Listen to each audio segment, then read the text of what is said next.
Welcome, everybody. This is the first of 3 Zoom chats for Radical Women Seeing Red.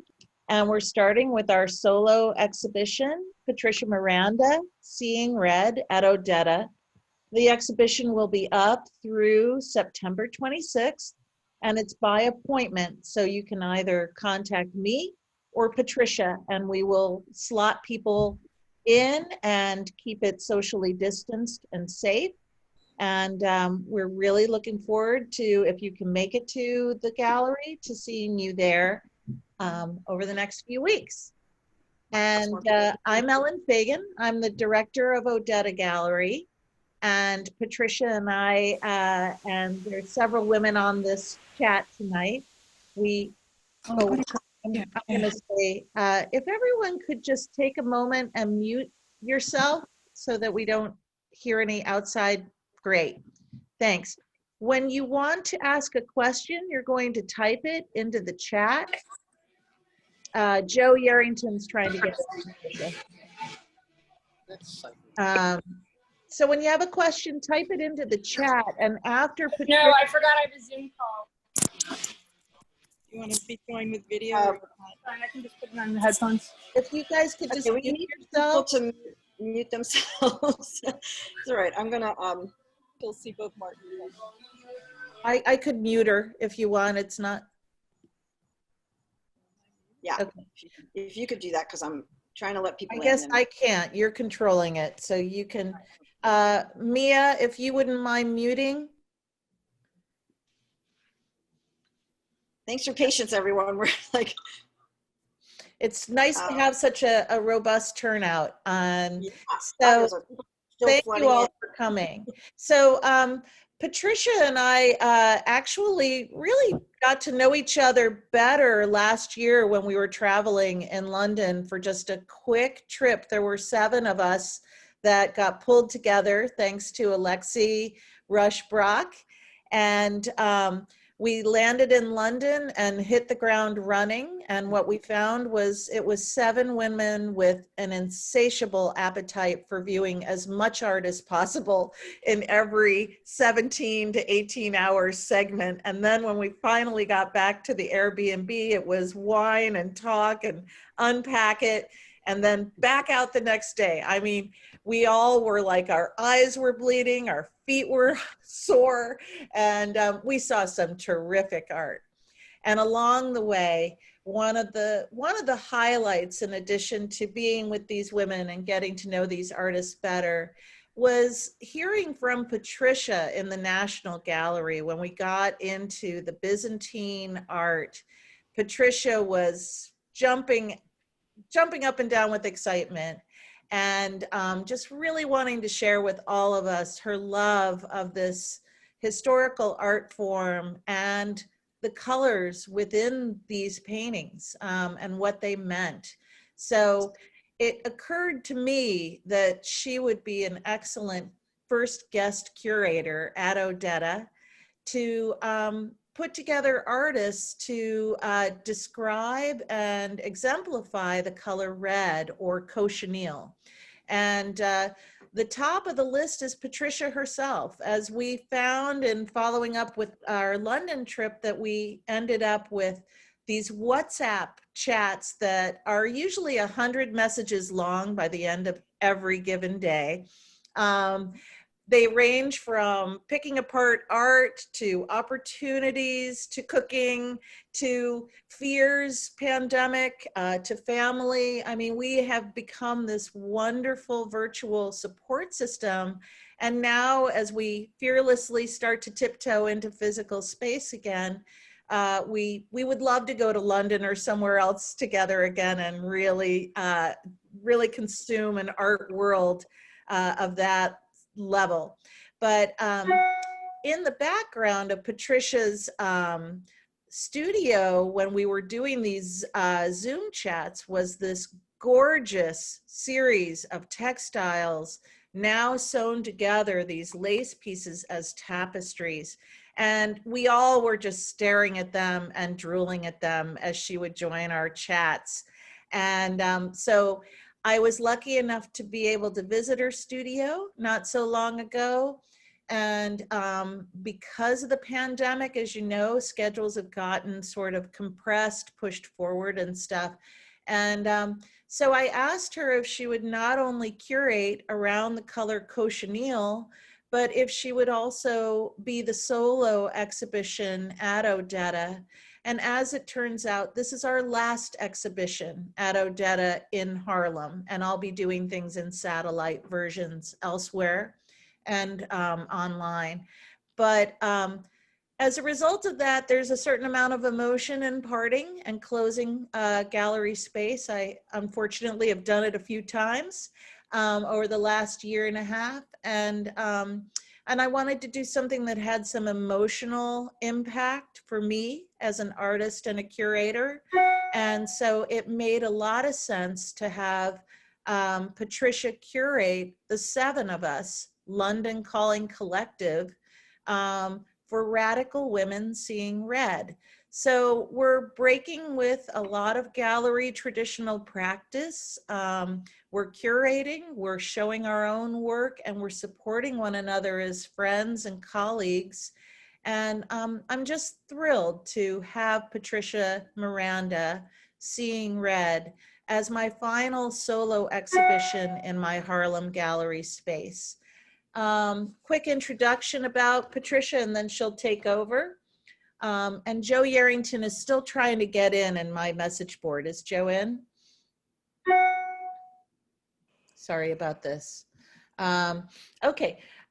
Patricia, if you don't know it already, Miranda is the founder and director of MAP Space. That's Miranda Arts Projects and the Crit Lab.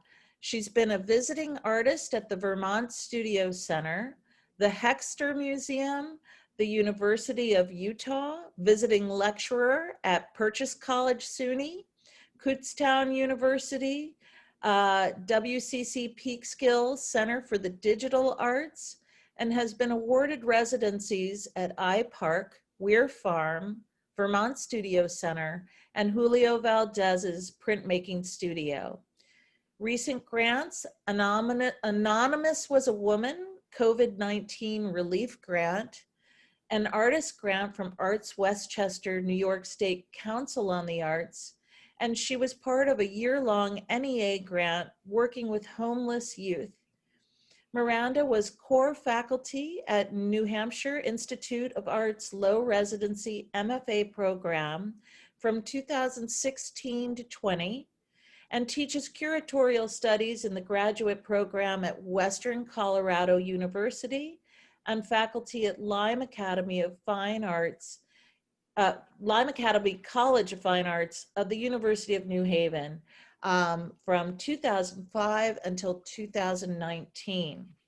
She led the first Lime Study Abroad program at the university's campus in Prato, Italy in the spring of 2017. And she has served as director and curator of the gallery at Concordia College, New York from 2008 to 12. Patricia Miranda develops educational programs for K-12, museums, and institutions, including Franklin Furnace, the Guggenheim Museum, the American Museum of Natural History, and the Smithsonian Institution. She has exhibited at Odetta, Wave Hill, the Cape Museum of Fine Art in Cape Cod, the Belvedere Museum, Vienna, Austria, Metaphor Contemporary Art, and Knies Barnes Fine Art, Larchmont, New York. So welcome, Patricia. And just a brief synopsis again, Patricia will lead a PowerPoint discussion on her work. And as we open it up to Q&A, I'll moderate that. So type in your questions in the chat. Thanks, Patricia. Thank you, Ellen. I should have given you a much briefer bio. Sorry, Thank you. we're rolling along. No, it's great. Thank you so much. I'm going to just start to share and just launch right in. And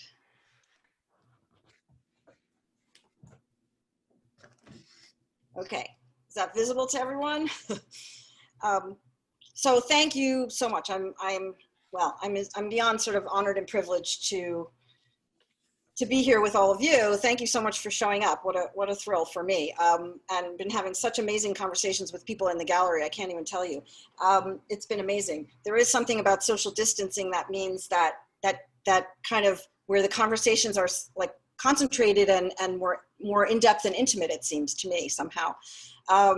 So I want to thank Ellen for having this vision to allow me to fully realize this project in the midst of a pandemic, which, you know, we probably could do a whole PowerPoint just on, we could do a whole hour just on that, but the challenges and also the thrills, the kind of excitement of that. And so thank you for that. I have to also shout out to the London Calling Collective, this amazing group of 7 women that have become like a chosen family, and who I had the privilege of guest curating the exhibition that's upstairs from the space where my exhibition is that you see here. And I can't wait to talk to them next week, next Tuesday, same time, same channel, about artist collectives, artist families, chosen families, and of course about their work. So thank you all. It's really a thrill.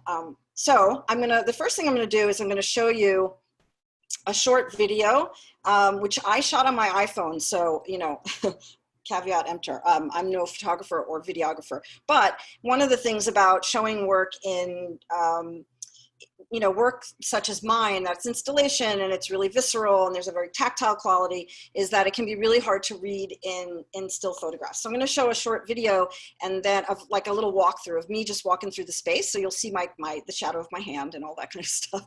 And then I'm going to talk about the work.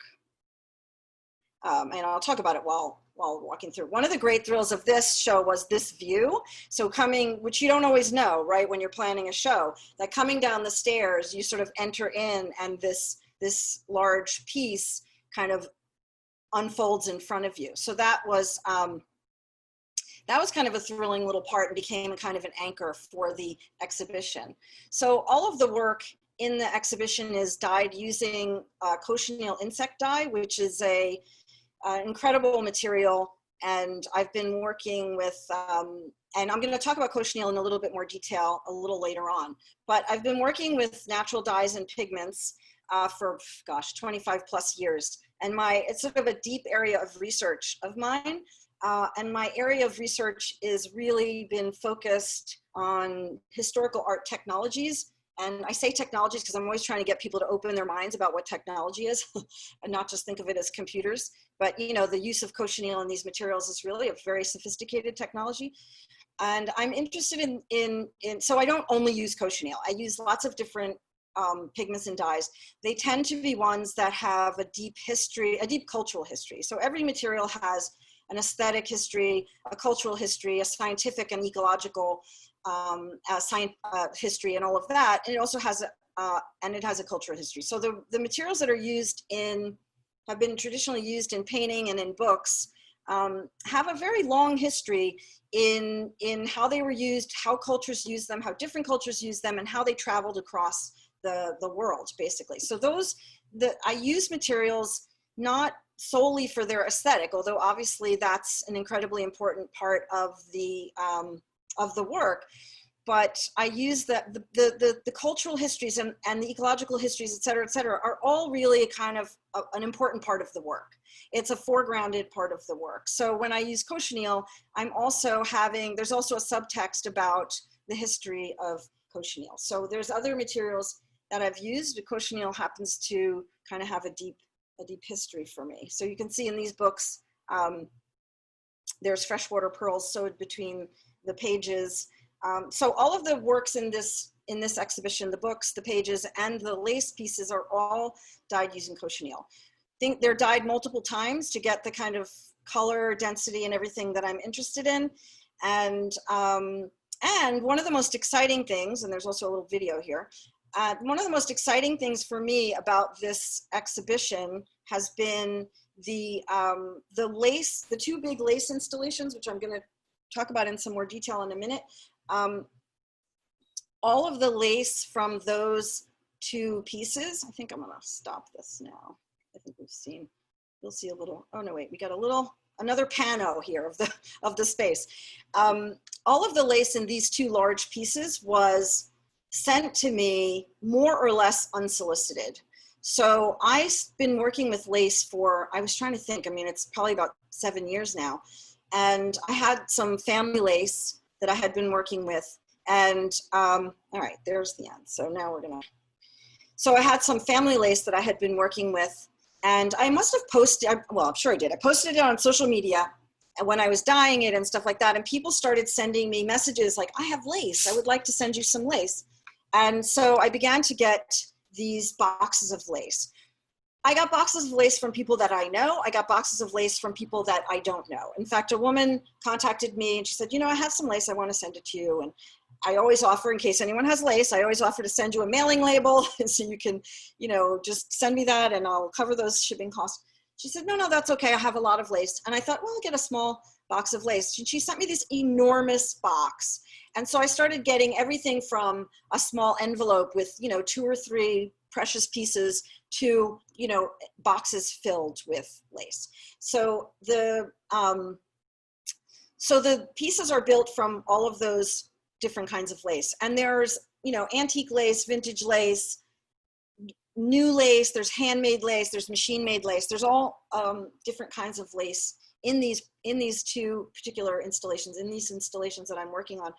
And I use it all because part of the project has become the people who've been sending me lace. So on my website, I have a gratefulness page, which is basically right now, still in progress, but is just a list of names, and it needs to be updated because I just actually got like 2 more boxes of lace in the last 2 weeks that I haven't even had time to open because we were been so busy with the show. So there's a list of all of the people who've given me lace, and now I am documenting every single piece of lace that comes through. I'm documenting it, measuring it, and putting that together. So there will be pictures and eventually, I hope, a book, an artist book of all of the people who've contributed to these projects. So that's become another way that this project becomes larger than me and has begun to, unfold itself in all these different ways that are connected to the meaning of the work for me. So this piece, so this is the piece in my studio. Now my studio is a loft building, so it has like 14-foot ceilings. It's really big and has, sorry, was that me? It's 14-foot ceilings, and so the piece stretches out in a different kind of a way. And this is the piece at Odetta. So one of the kind of exciting things, one of the exciting things for me in this work is the way that it is very adaptable and site responsive. And so one of the things that was necessary was, so my studio is an old loft building, so it's a factory building. The Harlem space is it's a townhouse. It's a townhouse, which excitingly is of the same period as probably much of the lace. And so that felt like a pretty interesting juxtaposition to me. So the adaptation of the lace to that space really was important. So you can see that the ceilings are not as tall. It's a more intimate space. And so the pieces begin to go on the floor and everything else. This is the second piece. These pieces are named after my grandmothers, Ermenegilda and Rebecca, a very classic Italian and Irish New York story. So I'm showing you this because these were also hanging on the wall. And then as they moved into the gallery, and you see how different the photographs are with work like this. It's really interesting. So there was adaptations that had to be made. And these were mostly sewed when I brought them to the gallery. And I still, in making them respond to the space in a way that felt, meaningful and both aesthetically and conceptually to me, there was about 4 full days of just sewing, kind of readapting. I didn't take apart any part of the major part of these installations, obviously, but along the edges and the tops and the bottoms, I had to really rethink about how the piece engages with its environment. And here's me, many, many hours in the Harlem townhouse, which was lovely because it's really, really a beautiful space. It has really beautiful energy. And so I'm adapting and re-sewing. So another aspect of these pieces is, of course, they are lace. So clearly there is the subjects of a feminine labor I'm especially thinking about domestic labor and women's labor, both hidden and revealed. And I think these pieces do talk about hidden labor in some interesting ways. And so this notion of the domestic and the lace being a domestic material and being made most of the time by women in a domestic kind of space in many places in the world would have been the livelihood of a family or something like that. So I'm very interested in the history of lace as a kind of an indicator of this whole area of hidden domestic labor. So I'd been thinking about this idea of labor before COVID, and I'd already been working with these pieces and these ideas. And the interesting thing was, one of the things that happened in COVID, of course, is that we are all home, right? We are working at home, we are teaching at home, we're raising our children at home. And also our homes are suddenly kind of become the common space. We're all in each other's living rooms on Zoom, and also that this domestic labor suddenly, and this hidden labor, so it's not solely domestic labor because you're also talking about low-wage workers and gig workers and stuff like that. These notions of labor, hidden labor, suddenly became very visible. I think that for me, that's been something powerful through this pandemic. That has something I think about a lot. And it's interesting that it sort of unfolded in the work as well. I'd already been thinking about this, but this notion of domestic labor became even more kind of potent in the work. And so this notion of labor and hidden labor is important. And I think about that when being involved in the labor of making them, which is quite, involved and slow and kind of meditative and intensive and intimate. So there's that. Lace is also domestic, textile covers our bodies from cradle to grave. So there's an intimacy to that, and to into the object itself. So the lace brings with it, in this way of thinking about materials, bringing their own histories and their own language and their own vernacular with them. So the cochineal has its language and vernacular that I'm going to talk about, and the lace has its, and I'm sort of working with those vernaculars as a conceptual idea. And so the pieces also have, this is again in my studio where they're against the wall, which is really interesting. And of course it's a white wall. So in the studio, these are hanging away from the wall. So there are shadows. There's a kind of a softer quality to them. They really read quite differently in such interesting ways, telling me, of course, there's so many possibilities for this work, right? And in the studio where they were hanging on the wall, the negative spaces become like cuts. They become like positives. They become a really important part of the work. They're still really important in the work here, but they just function in a slightly different way. It's a little more ethereal than it is in the work here. Also on the works are these hanging things, which it's interesting, all of the different ways that people interpret them. So I've heard tassels, shells, tears, breasts, eyeballs. So it's, what did someone said, another one today that was different.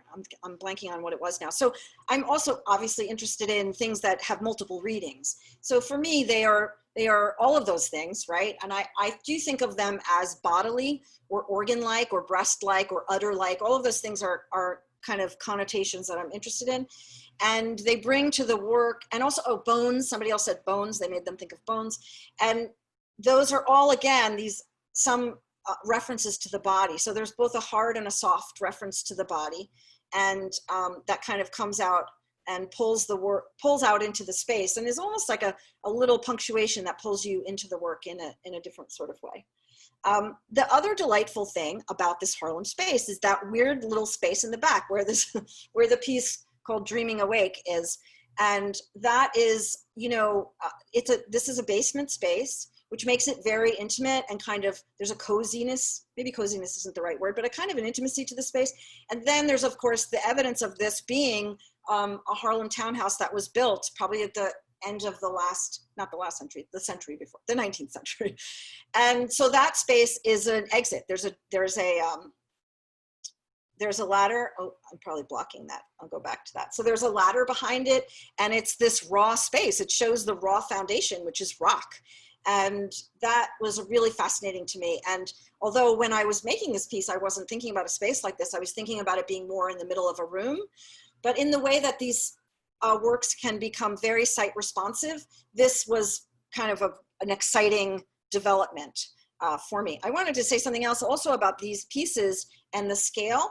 I was thinking a lot about monumentality in art and my own kind of, you know, desire or ambitions as an artist to work large and to kind of think about monumentality as an idea and to engage with monumentality as an artist. And I'm also at the same time thinking of the ecological footprint. Like as artists, we are object makers. I am a person that is in love with objects. You know, so it's not, I don't ever want to give up the objects and my kind of passion for objects. And at the same time, I'm very aware of the environmental impacts and footprints of objects. And so the notion of making something large that still could have a small ecological footprint was something that became also important to me. So these pieces are repurposed lace. They are, the dye is completely natural. I don't use any toxic materials. You know, I could say that these could be buried and that would be just fine. And I also, they have a very small footprint on both pragmatic and very conceptual levels, right? I mean, they fold up into these, you know, into like a quilt box. They're not that heavy. They can store and they can travel in ways that make it possible for me to think really big while I'm making something that doesn't, you know, have all of the kind of both ecological and also pragmatic ideas of storage and resource use and all of that. So those things are really important to me. The other thing that's really important to me, and maybe I'll sort of talk about that with the cochineal. Oh, this is just a close-up. So when I'm dyeing these pieces, both the large pieces and this piece, I am what I would call an intentionally sloppy dyer. So for example, I don't filter the dye material, the dye stuff out of the vat. I leave it in the vat. So it's a little hard to see here. I don't think I have another picture here of that. But there's the detritus of the dye is still on the material. So these things shed a little bit, which I think caused Ellen initially a little bit of chagrin that these installations might shed cochineal, because again, I'm not filtering the dye. So I want that kind of visceral, bodily, earthy kind of thing to be part of the work. So I'm also thinking in this very much about the way that the way that commodification happens is through first objectification. So if I could just go back to this. So in the way that we objectify nature, in the same way that women's bodies are objectified, is the justification for exploitation. So in order to make something into a commodity and to exploit it, one has to objectify it. So I'm thinking about women's bodies and the earth and the way that those are often conflated as a justification for exploitation. So there are these subtexts which are available to you if you are interested and if you stay with the work, but are also something that one can access at one's own will. I'm not interested in them being purely didactic. And so I'm also interested in books. Books are another obsession, speaking of obsession about objects. And all of the books in this exhibition and the book pages are all books that were deaccessioned from a convent in New Jersey where I led painting retreats for many years. And they have an amazing library, this convent. And they actually have a history. This order of nuns has a history of ecclesiastical art. So they were doing a manuscript illumination, they were doing embroidery, and they have an incredible collection. They have like early incunabula, they have illuminated manuscripts. It's pretty amazing.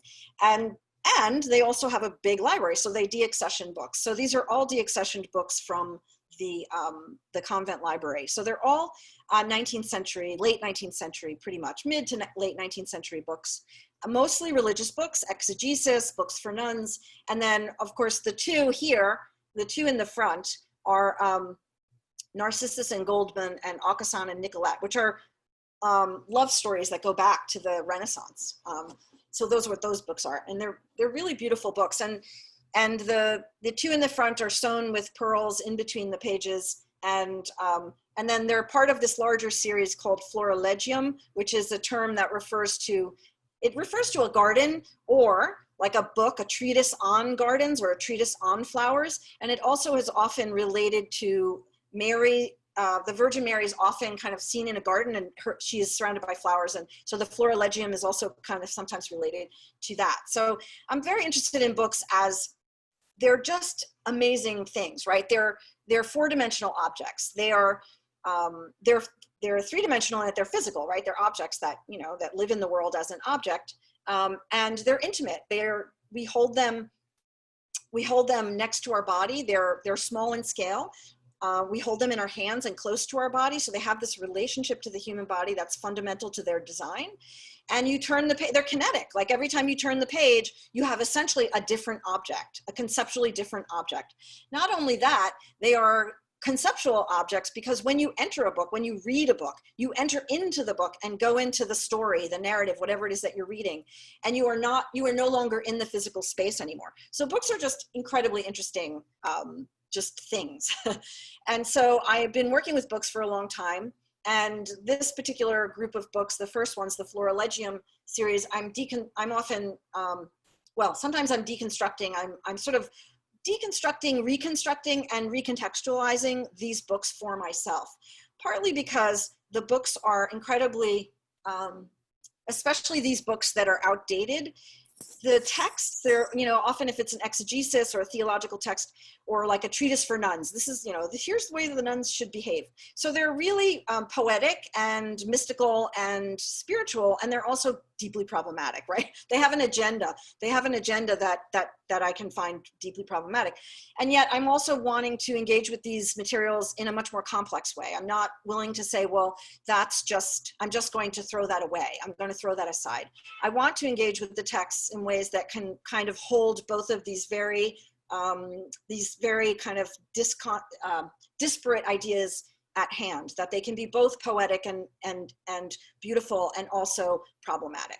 So this group of works is called Pearl Before Swine. Some of you may know what that reference is. It's a suite of pages from a deconstructed exegesis of the Psalms. So it's a theological text where they take a psalm and they examine it. It's like, if you read art theory, it's very much like art theory. Those critical theory people out there, you read theological texts like this, they're very much like critical theory. So I was very interested in these because, well, I mean, I had dyed this book had been deconstructed. It had been falling apart to begin with. And I dyed all the pages. I didn't really know what I was going to do with them initially. And I had them for a long time, and I began to sift through them, and they have these weird chapter titles. And so I began to decide that I was going to sew freshwater pearls over all of the gendered words. So the male gendered words get a single pearl, and then the female gendered words get multiple pearls. So far, I've only come across one female gendered word, and you can see it right here. If you can see my cursor. And so there's only one piece that has more than one pearl. But they're also become these kind of like Morse code, or, and they reference the plaster pieces hanging on the lace. They create a pattern. They're really interesting. And the other thing is that I sort of discovered in the process of doing this is that because I'm not reading a text sort of cover to cover, I'm sort of unencumbered by its political agenda, if you will, right? And I kind of pick up a page and just being drawn to usually the weird chapter titles. I read that page, and I have to read the page in order to find the gendered words. So I'm kind of puncturing through as I read, and I will sew the pearls after. And what I found that was really interesting, this is the framed version that's in the gallery, and these are just, standalone pictures of them. What I found that's so interesting to me is that, and you can see the weird chapter titles, Flesh, the footstool before which we bow, and what is it that we learn by trials and danger? They're so fascinating. So I was able to both read the text and appreciate it more as a poetic thing, and engage with it on that level, and while not acknowledging, not disregarding the kind of agenda that it has, right? The religious agenda that it has, but not also discarding it just because of that. And so my way of kind of critically reading these, which is something we do in critical theory, right? We critically read, was sort of enacted through this process. And then the sewing of the pearls over that becomes a way of critically engaging with the books.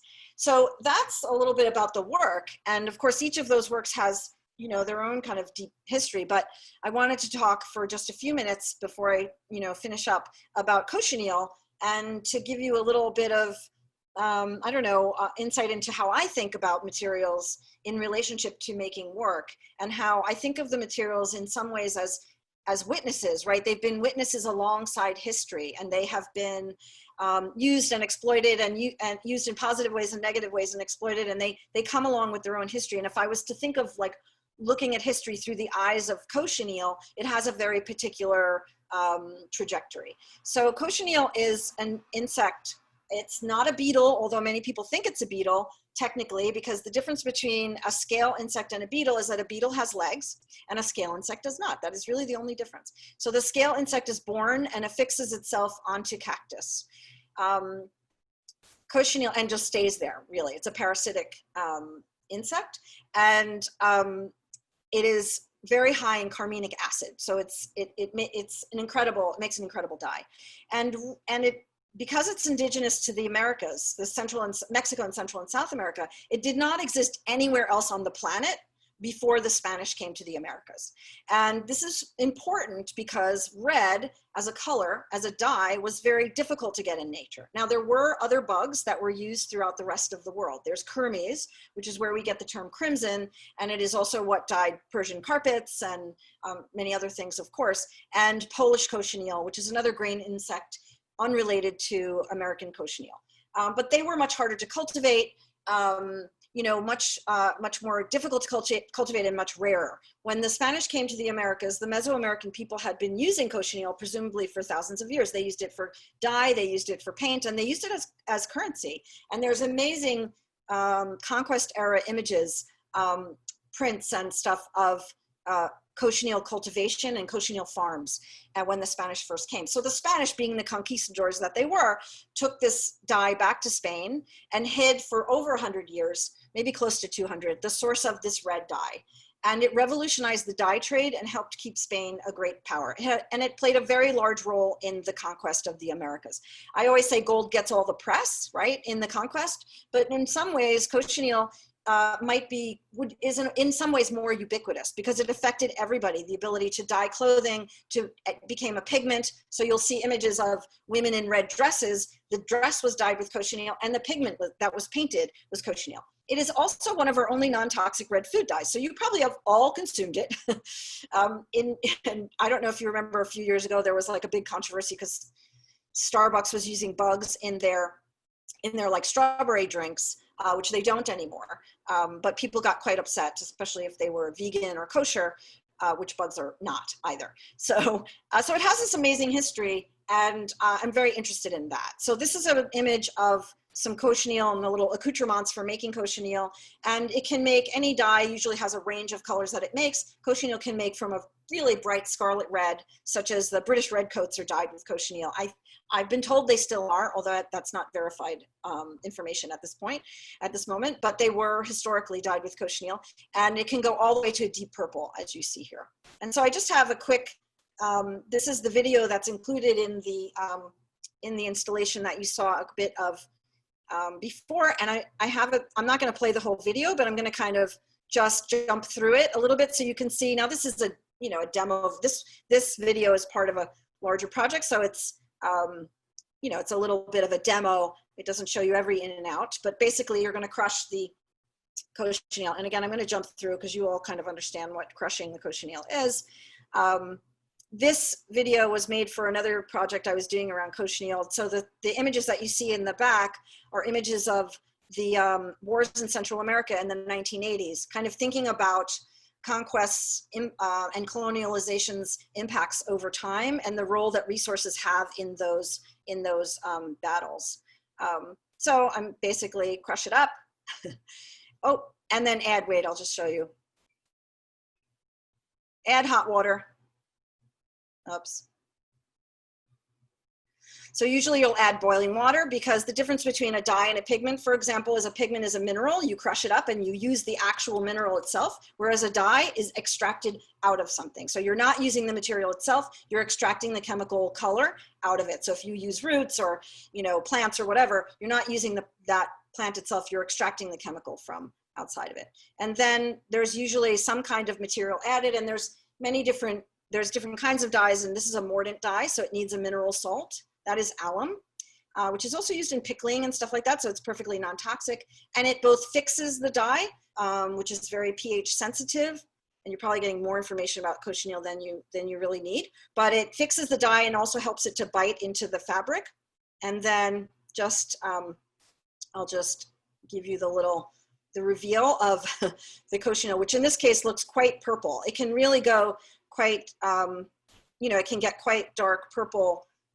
It can be like a magenta, it can be a crimson red to a magenta to a deep purple.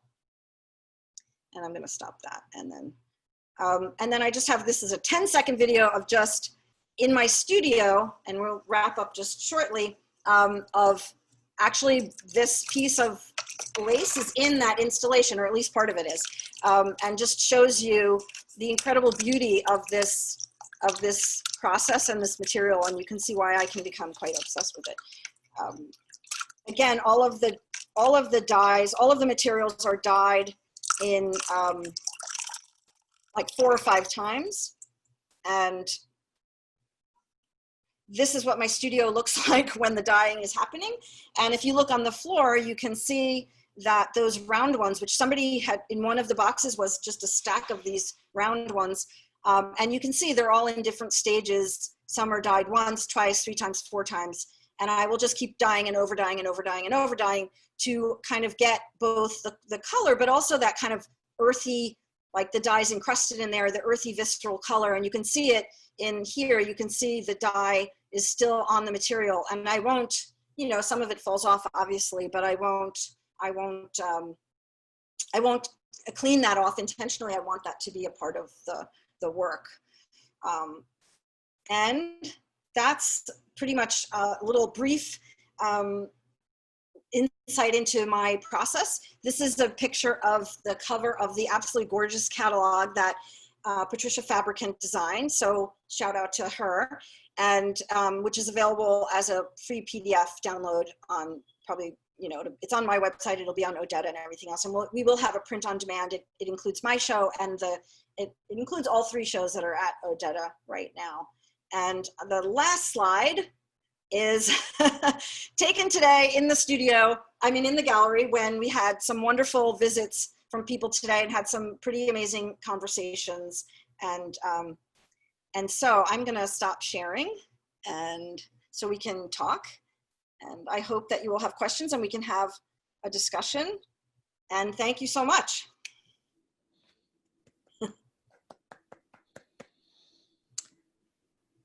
So we can open it up to questions now. You're all welcome to unmute.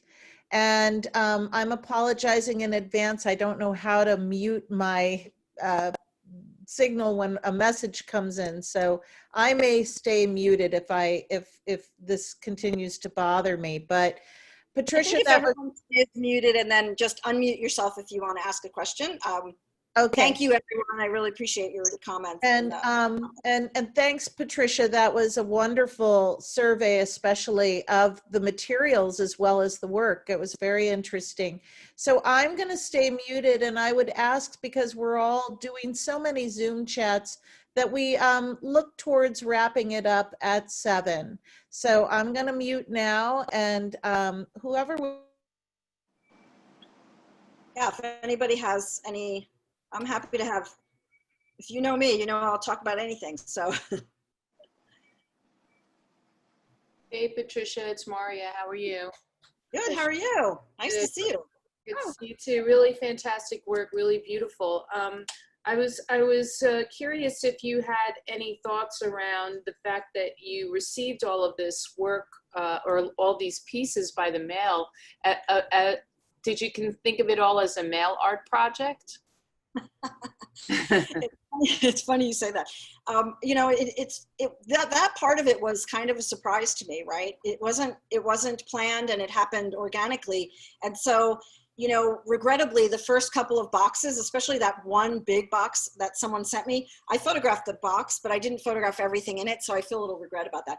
But yes, I do. I think it means that all of those people are part of this project. And so I do think about that as this way. I think a lot just in my own work, but also in my project space and my, the artist organizations that I've built. about art communities and artist ecosystems and artists creating ecosystems for themselves. So I know that's a little adjacent to the USPS thing, but I feel like one of the things that has happened during this pandemic also is that we are connecting through various ways across these vast distances. And that is related to the mail.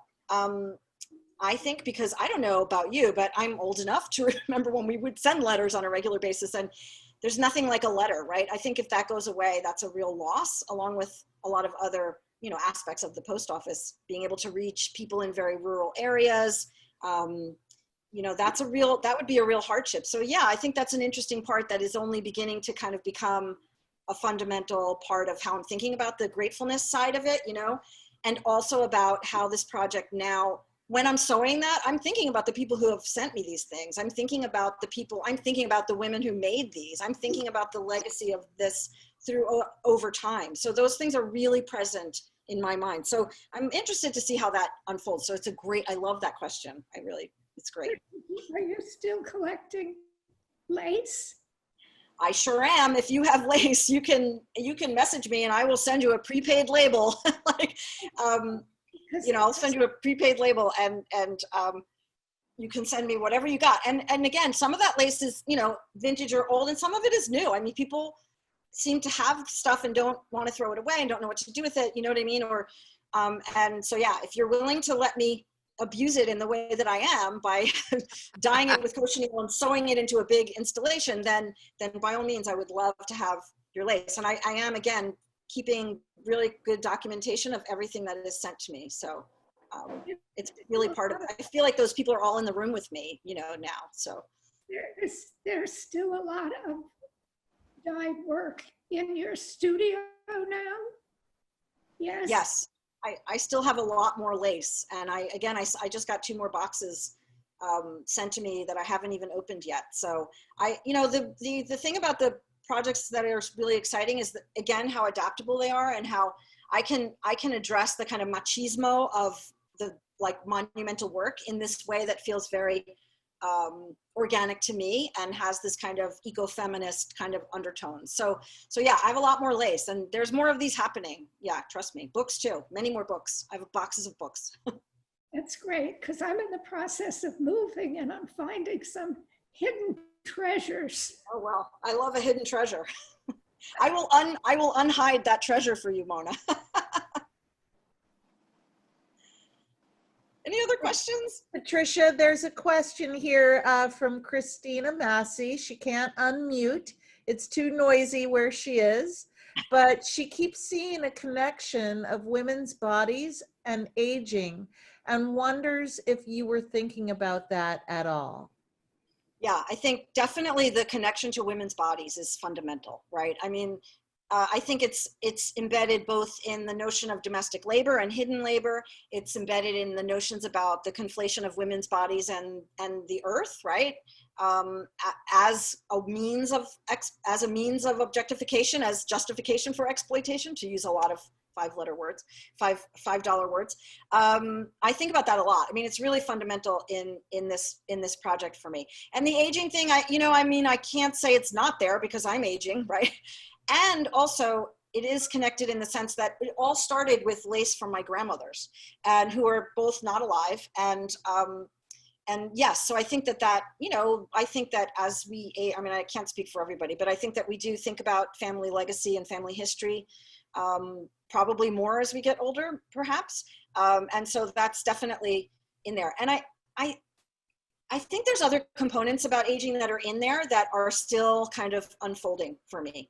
And I think it goes also to the ideas about labor and the way that I might think about labor in relationship to my own work, but in relationship to political notions of labor that are happening both historically and also now, right? I feel like there's a pretty intense connection to that for me also. And so I see that, is that answer that question? But that's a one that I think is ongoing. I also, with the clothing, with the night dress, I think there's aspects of that. I have a whole bunch of clothing that I've dyed that is not part of this project that night dress is part of, but which I picked up in an Italian flea market in northern Italy. But there's a whole other clothing project that is unfolding, and I think probably we'll have more of that. We'll be a little bit more foregrounded in that project. I see that Sarah asked is it okay if the lace is distressed or torn? It's fabulous if it is. I mean, you know what I mean? Like, to me, the history is incredibly important. I've gotten stuff that's torn, that's yellowed, that it doesn't need to be pristine. Doesn't need to be pristine, for sure. Any other questions? Can I ask something? Yeah, please. It's Cecilia here. Hi, Patricia. Hi, how are you? Fine. How are you? This is such a pleasure to hearing you. I mean, this beautiful, meaningful, and all of these layers and years and history of all of the objects. And that's, that's my question relate to the questions that were presenting about history and aging. And because every piece, every fragment you have has a history, which is adding up in these kind of layers, and the whole room is so charged of that history. So my question is, the cochinilla, which I don't know about the pigment, it fades? So, I mean, not to go down a deep road of dyeing, but most dyes are fugitive. They're sensitive to light. Yeah. But I think cochineal is one of the strongest. The insect dyes are some of the strongest the strongest dyes that are out there. So yes, it will change. I mean, with the Persian carpets, they were dyed with kermes and they would fade. And when they started using commercial, synthetic dyes, they found over years that the carpets weren't beautiful. And they were trying to go back to natural dyes because the aging of the dye was a very important part of the aging of the carpet. And so that's okay with me. So maybe that's a good way to think about aging too. Yeah, because I think that's add to it, to the history, because it's so vibrant now, but as the other pieces come, these are going to get older in color. So all of the kind of the different, not grays because it's red, right? But different tones, that the red also, there are personality, right? It's just a change according to more cotton, less cotton. Each piece is unique, and its age is now time. Beautiful. It's the way the different fibers will take the dye differently. Like animal fibers like silk or wool will take dye very differently than cotton or linen. And the polyester, like the synthetics, don't want to take very much dye. You'll see that's definitely there in the difference in how the material takes the dye is also a kind of a fundamental part. I feel like I'm collaborating. Do you know what I mean? I feel like I'm kind of asking these materials what they want to do. You know what I mean?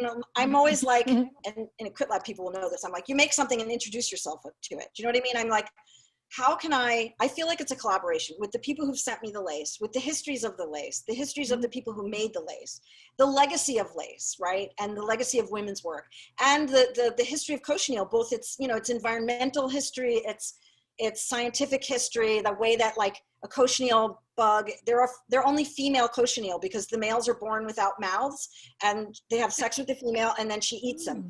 You want to have weird, insects have the strangest sex lives, but that whole kind of history of that material and its peculiarity, its absolute specificity.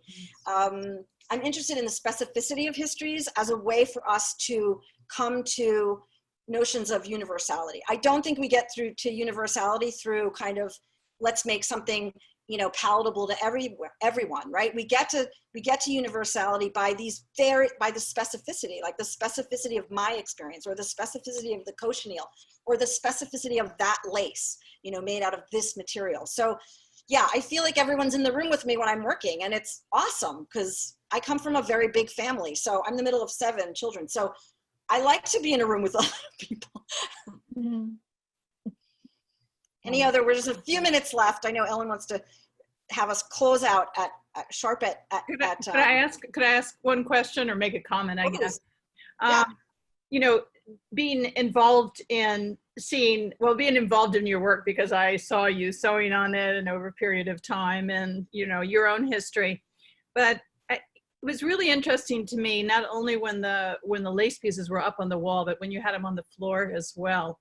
And I was sort of wondering what it might feel like, we've been talking about women's bodies and all that, to enter into a ceiling, wall, floor, womb-like situation. And I was thinking of Bachelard, like poetics of space, as we're coming down the staircase into this space, what that might feel like, or to crawl through something so that the lace, we're surrounded by the lace, and that becomes another vehicle, another skin for us. So as viewers.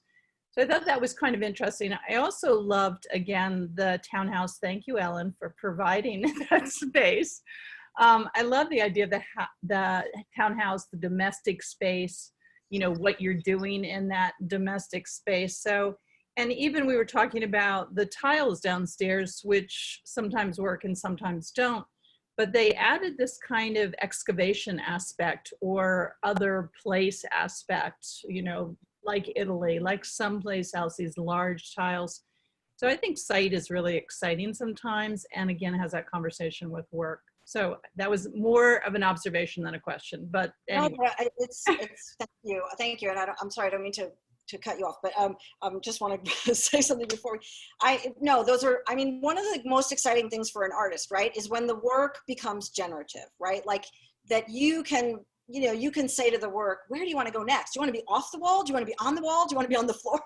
I imagine these could be in the middle of the room. I feel like that mutability, that flexibility and mutability and kind of responsiveness, sight responsiveness is fundamental to what I'm interested in at this moment. So yes and yes, right? And I think it also answers for me some of the restrictions or some of the challenges of making work that has a very finite quality, right? I'm interested in things that can kind of bleed over their edges and kind of be more fungible, right? Into the space around them, be more fungible into each other, and be more fungible into like ideas and physically, right? Conceptually and physically. So I'm very interested in that. And what was the second thing you said? Oh, I wanted to say something about it. What was the second? Oh, about the townhouse. I think that yes, the site responsiveness is incredibly important, but there was something else I wanted to say, but now I forgot what you said. You were talking about the womb-like enclosure, but also going down, going down the steps and into this, even 360-degree environment, perhaps at some future time. Like I wanted you to leave it on. I knew you didn't want to do that, but I just wanted you to leave it on the floor, at least one of them, because I thought that's so beautiful, I think of someone like Ernesto Neto, right, who does these like very womb-like things that people can crawl around in. Yeah, it's very interesting. I think that what I was going to say is just that I'm very excited because the work feels like it can do a lot of things. Do you know what I mean? It doesn't feel like it has a finite journey. It feels like I can take that work. I had to adapt it a lot more than I thought I would for this space, right? And so, yeah, I'm excited to I can imagine it, hanging. Someone said to me today, they came to the gallery, they were like, I could imagine it hanging from the side of like an 18-story building. I was like, okay, I'm all in. Yeah, why not? So that idea that I could work at a monumental scale without having that kind of the issues and machismo of that is important to me. That's the sort of feminist kind of cast to it, I think. Pieces were outside. Any last? Yes, you had some pieces that were outside. So where are they? Yeah, we're going to talk about that, Mona, next. Oh, did I say we're going to next Tuesday, same time, same batch time, same batch channel. We're going to talk about the two exhibitions that are upstairs and outside. Outside this we'll Thursday. talk about that next week. Yeah. No, and so outside I want to invite everyone to come back, and I also really, really would love if you want to come to the gallery. Both Ellen and I are really flexible. I have keys, I can go there because it really is different. Someone came today and she said, I've looked at it online and it's just, you all know, most of you here I think are artists and understand that being in person with work like this is really different. So I encourage you to, and I'm happy to meet you. And what's great is that, it'd probably be you and me. We could have a really nice long chat like we did today. And I also wanted to say, again, I forgot to say about the catalog, I really have to give a shout out to Jason Stopa, who wrote a beautiful, thoughtful essay in the catalog for my show. So thank you all for coming. I really, really appreciate it. I've been so incredibly grateful for the ways that people have engaged and kind of done it. And so thank you so much. And I hope, I'm like a big family person. So I hope that you will get in touch. I'm really interested in artist communities and for people connecting and stuff like that. So please email me or message me anytime. I would just love to say hi and chat with you and all of that. And So- one last thing is we will be talking about the outside space, London Calling Red, this Thursday. That right. is a project that has been curated by Eileen Jang Lynch, and it's a series called Art Off Screen. That's on the Odetta website, the links, and I'll be MailChimping out as well. And maybe Patricia, you can follow up on your list too. But that'll be 5:30 to 7. And there's several artists involved, but our group of 7, London Calling Red, we worked together to make that exterior space. And Patricia has a piece on the gate as you enter. Thanks so much, everybody. It's wonderful to see you all here. And Thank you, Ellen and Patricia. And it's and, recorded. If somebody missed it, you can tell them that they can see the recording. It'll be available soon. yeah, Thank you all And- so much for coming. Keep making art. Keep Yeah. fighting the good fight. thanks for your participation.